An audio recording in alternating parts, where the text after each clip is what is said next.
हरतालिका व्रत को हरतालिका तीज या तीजा भी कहते हैं। यह व्रत भाद्रपद में मास के शुक्ल पक्ष की तृतीया को हस्त नक्षत्र के दिन होता है। इस दिन कुमारी और सौभाग्यवती स्त्रियां गौरी शंकर की पूजा करती है। विशेषकर उत्तर प्रदेश के पूर्वांचल और बिहार में मनाया जाने वाला यह त्यौहार करवा चौथ से भी कठिन माना जाता है, क्योंकि जहां करवा चौथ में चंद्र देखने के उपरांत व्रत संपन्न कर दिया जाता है, वहीं इस व्रत में पूरे दिन निर्जल व्रत किया जाता है और अगले दिन पूजन के पश्चात ही व्रत संपन्न किया जाता है। इस व्रत से जुड़ी एक मान्यता यह है कि इस व्रत को करने वाली स्त्रियां पार्वती जी के समान ही सुखपूर्वक पति रमण करके शिवलोक को जाती। सौभाग्यवती स्त्रियां अपने सुहाग को अखंड बनाए रखने और अविवाहित युवतियां मन अनुसार वर पाने के लिए हरतालिका तीज का व्रत करती है। सर्वप्रथम इस व्रत को माता पार्वती ने भगवान शिव शंकर के लिए रखा था।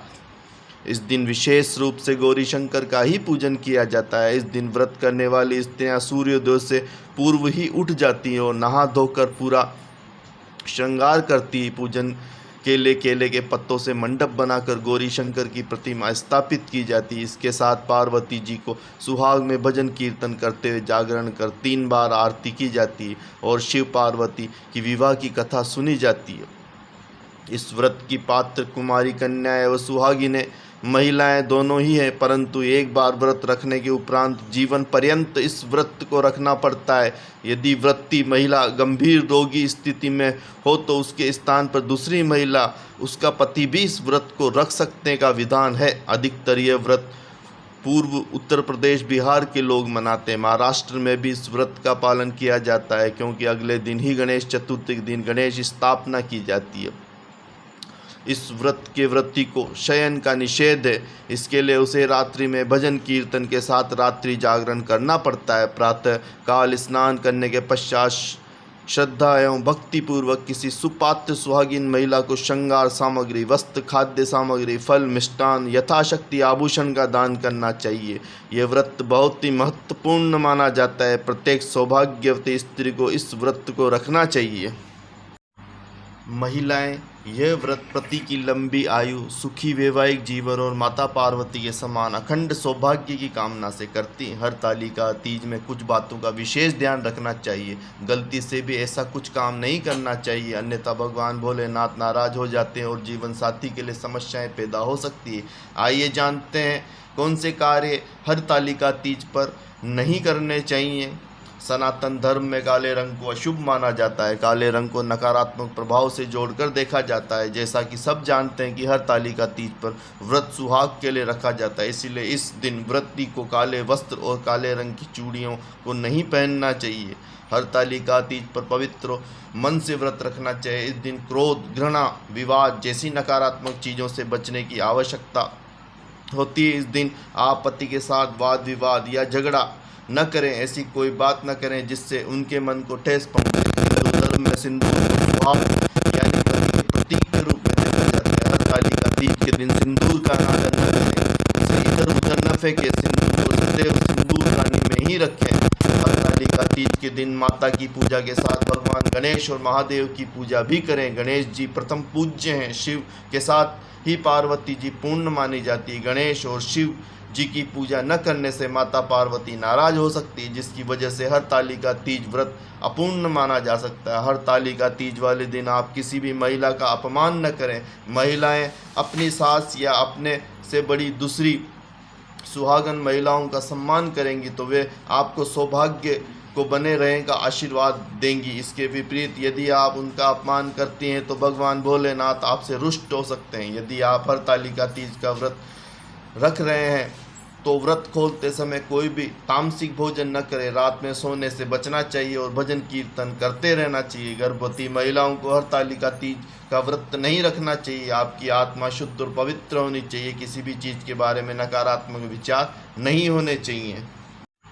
हरतालिका तीज की व्रत कथा कुछ इस प्रकार है। एक बार भगवान शिव ने पार्वती जी को उनके पूर्व जन्म का स्मरण कराने के उद्देश्य से इस व्रत के महात्म्य की कथा कही थी।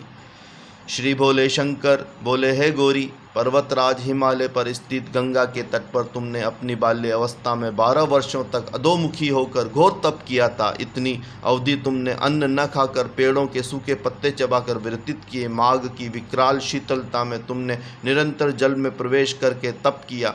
वैशाख की जला देने वाली गर्मी में तुमने पंचाग्नि से शरीर को तपाया। श्रावण की मूसलाधार वर्षा में खुले आसमान के नीचे बिना अन्न जल ग्रहण किए तुमने समय व्यतीत किया। तुम्हारे पिता तुम्हारी कष्ट साध्य तपस्या को देखकर बड़े दुखी होते थे, उन्हें बड़ा क्लेश होता था।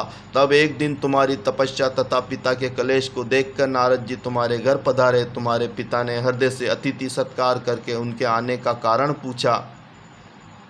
नारद जी ने कहा, गिरिराज, मैं भगवान विष्णु के भेजने पर यहाँ उपस्थित हुआ हूँ। आपकी कन्या ने बड़ा कठोर तप किया है, इसके प्रसन्न होकर वे आपकी सुपुत्री से विवाह करना चाहते हैं। इस संदर्भ में आपकी राय जानना चाहता हूँ। नारद जी की बात सुनकर गिरिराज गदगद हो उठे। उनके तो जैसे सारे क्लेश ही दूर हो गए हों। प्रसन्न चित्त होकर वो बोले, श्रीमान, यदि स्वयं विष्णु मेरी कन्या का वर्ण करना चाहते हैं तो भला मुझे क्या आपत्ति हो सकती है। वे साक्षात ब्रह्म हैं, महर्षि। यह तो हर पिता की इच्छा होती है कि उसकी पुत्री सुख संपदा से युक्त पति के घर लक्ष्मी बने। पिता की सार्थकता इसी में है कि पति के घर जाकर उसकी पुत्री पिता के घर अधिक सुखी रहे। तुम्हारे पिता की स्वीकृति पाकर नारद जी विष्णु के पास गए और उनसे तुम्हारे ब्याह के निश्चित होने का समाचार सुनाया। मगर इस विवाह संबंध की बात जब तुम्हारे कान में पड़ी तो तुम्हारे दुख का ठिकाना न रहा। तुम्हारी एक सखी ने तुम्हारी इस मानसिक दशा को समझ लिया और उसने तुमसे उस विक्षिप्तता का कारण जानना चाहा। तब तुमने बताया, मैंने सच्चे हृदय से भगवान शिव शंकर का वर्ण किया है, किंतु मेरे पिता ने मेरा विवाह विष्णु जी से निश्चित कर दिया है। मैं विचित्र धर्म संकट में हूँ, अब मैं क्या करूँ। प्राण छोप देने के अतिरिक्त अब कोई उपाय शेष नहीं बचा है। तुम्हारी सखी बड़ी समझदार और सूझबूझ वाली थी। उसने कहा, सखी, प्राण त्यागने का इससे कारण ही क्या है। संकट के मौके पर धैर्य से काम लेना चाहिए। नारी के जीवन की सार्थकता इसी में है कि पति रूप में हृदय से जिसे एक बार स्वीकार कर लिया, जीवन पर्यंत उसी से निर्वाह करे। सच्ची आस्था और एक निष्ठा के समक्ष तो ईश्वर को भी समर्पण करना पड़ता है। तुम्हें घनघोर जंगल में चलती हूँ जो साधना स्थली भी हो, और जहाँ तुम्हारे पिता तुम्हें खोज भी न पाएँ वहाँ तुम साधना में लीन हो जाना। मुझे विश्वास है कि ईश्वर ही तुम्हारी सहायता करेंगे।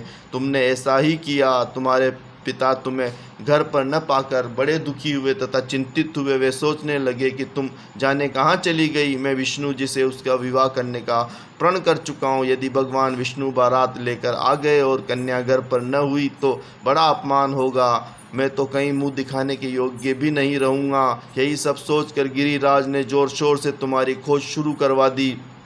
इधर तुम्हारी खोज होती रही और उधर तुम अपनी सखी के साथ नदी के तट पर एक गुफा में मेरी आराधना में लीन थी। भाद्रपद शुक्ल तृतीया को हस्त नक्षत्र था। उस दिन तुमने मेरी रेत के शिवलिंग का निर्माण करने के व्रत किया। रात भर मेरी स्तुति की, गीत गाकर जागी। तुम्हारी इस कष्ट साध्य तपस्या के प्रभाव से मेरा आसन डोलने लगा, मेरी समाधि टूट गई। मैं तुरंत तुम्हारे समक्ष जा पहुंचा और तुम्हारी तपस्या से प्रसन्न होकर तुमसे वर मांगने के लिए कहा। तब अपनी तपस्या के फलस्वरूप मुझे अपने समक्ष पाकर तुमने कहा, मैं हृदय से आपको पति के रूप में वर्ण कर चुकी हूँ। यदि आप सचमुच मेरी तपस्या से प्रसन्न होकर आप यहाँ पधारे हैं तो मुझे अपनी अर्धांगिनी के रूप में स्वीकार कर लीजिए। तब मैं तथास्तु कहकर कैलाश पर्वत पर लौट आया। प्रातः होते ही तुमने पूजा की समस्त सामग्री को नदी में प्रवाहित करके अपनी सहेली सहित व्रत का पारण किया। उसी समय अपने मित्र, बंधु व दरबारियों सहित गिरिराज तुम्हें खोजते खोजते वहाँ आ पहुँचे और तुम्हारी इस कष्ट साध्य तपस्या का कारण तथा उद्देश्य पूछा। उसी समय तुम्हारी दशा को देखकर गिरिराज जी अत्यधिक दुखी हुए और पीड़ा के कारण उनके आंखों में आंसू उमड़ आए थे। तुमने उनके आंसू पोंछते विनम्र स्वर में कहा, पिताजी, मैंने अपने जीवन का अधिकांश समय कठोर तपस्या में बिताया है। मेरी इस तपस्या का उद्देश्य केवल यही था कि मैं महादेव को अपने पति के रूप में पाना चाहती थी। आज मैं अपनी तपस्या की कसौटी पर खरी उतर चुकी हूँ, क्योंकि आप विष्णु जी से मेरा विवाह करने का निर्णय ले चुके हैं। इसीलिए मैं अपने आराध्य की खोज में घर छोड़कर चली आई। अब मैं अपने साथ इसी शर्त पर घर जाऊंगी कि आप मेरा विवाह विष्णु जी के साथ न करके महादेव जी से करें। गिरिराज मान गए और तुम्हें घर ले गए। कुछ समय के पश्चात शास्त्रोक्त विधि विधान पूर्वक उन्होंने हम दोनों के विवाह को सूत्र में बांध दिया। हे पार्वती, भाद्रपद शुक्ल की तृतीया को तुमने मेरी आराधना करके जो व्रत किया था, उसी के फलस्वरूप मेरा तुमसे विवाह हो सका। इसका महत्व तो यह है कि मैं इस व्रत को करने वाली कुंवारी को मनोवांछित फल देता हूँ। इसीलिए सौभाग्य की इच्छा करने वाली प्रत्येक युवती को यह व्रत पूरी एक निष्ठा तथा आस्था से करना चाहिए। तो भक्तों, ये थी हरियाली तीज के महत्व की कथा और उसका महत्व। अगर आपको हमारे चैनल में दी हुई जानकारी अच्छी लगती है तो चैनल को सब्सक्राइब करें, लाइक करें और बढ़ाएं एक कदम ईश्वर की ओर हमारे साथ। आपका बहुत बहुत धन्यवाद। आप हमारे चैनल के साथ जुड़े, आपने हमारे चैनल को समय दिया। बहुत बहुत धन्यवाद।